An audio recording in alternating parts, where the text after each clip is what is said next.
Coach Francesco Trimboli, complimenti per la vittoria oggi, decisamente una partita che è stata difficile per entrambe le squadre, alla fine forse con più intensità siete riusciti a portare a casa questi 2 punti. Sì, naturalmente siamo contenti per la vittoria, noi ci vogliamo confrontare con un avversario di livello in questo periodo dove noi purtroppo non abbiamo brillato per niente sia fisicamente che mentalmente, visto che siamo stati costretti nelle settimane precedenti a sospendere gli allenamenti, abbiamo avuto casi Covid, poi abbiamo riniziato subito con 3 allenamenti sulle gambe, abbiamo giocato subito la prima partita con Gela, sapevamo che fisicamente non stavamo bene, infatti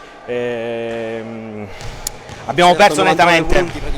Sì, nonostante abbiamo fatto 99 punti, sì, abbiamo perso nettamente. Poi la partita di Palermo, onestamente, loro sono stati più bravi. Noi stavamo cercando di prendere il ritmo, quello che ci è mancato nelle ultime settimane. Ci siamo ripresi nettamente, direi, perché abbiamo fatto una grande vittoria a Barcellona contro l'Orsa, dove era quello che era stato richiesto, cioè il ritmo che dovevamo assumere era proprio quello che avevamo, diciamo, qualche mese fa, diciamo nel mese di dicembre.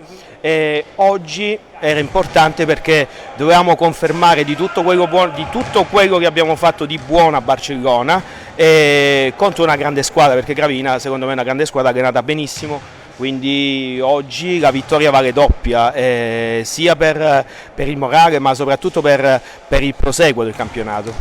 Anche perché è giunta al termine di una rimonta che sembrava quasi per qualche secondo, diciamo, non siete calati alla fine e siete riusciti a piazzare il break finale. In ogni caso secondo posto in vista della seconda fase contro le squadre messesi e calabresi credo che sia fondamentale, anche perché dall'altra parte sembrano molto forti. Sì, dall'altra parte è un campionato molto più equilibrato, quindi non sai mai quello che puoi aspettarti, soprattutto andando fuori casa, non c'è niente di scontato, puoi vincere e puoi perdere con chiunque, quindi è, diciamo, un campionato nuovo e una sorpresa, quindi cerchiamo di prepararci al meglio affinché possiamo dire anche la nostra nel girone opposto. Diciamo qua dal punto della telecronaca abbiamo visto un Barnaba secondo noi MVP della partita.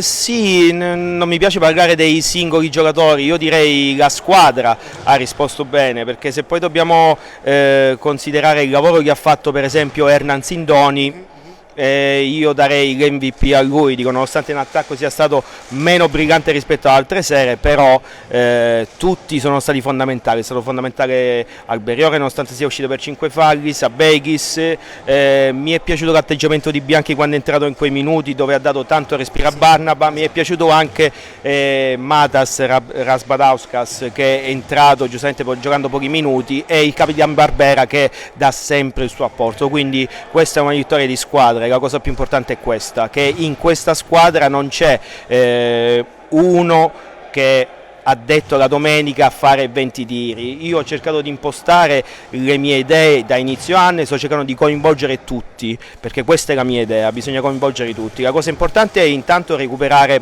i 2 assenti importanti che sono il ragazzo Scredi del 2005, che è un nostro prodotto e vogliamo mettere in mostra il campione di Serie C, anche il 2005 Piperno, più promettente, assolutamente, e anche Piperno che purtroppo ha avuto una brutta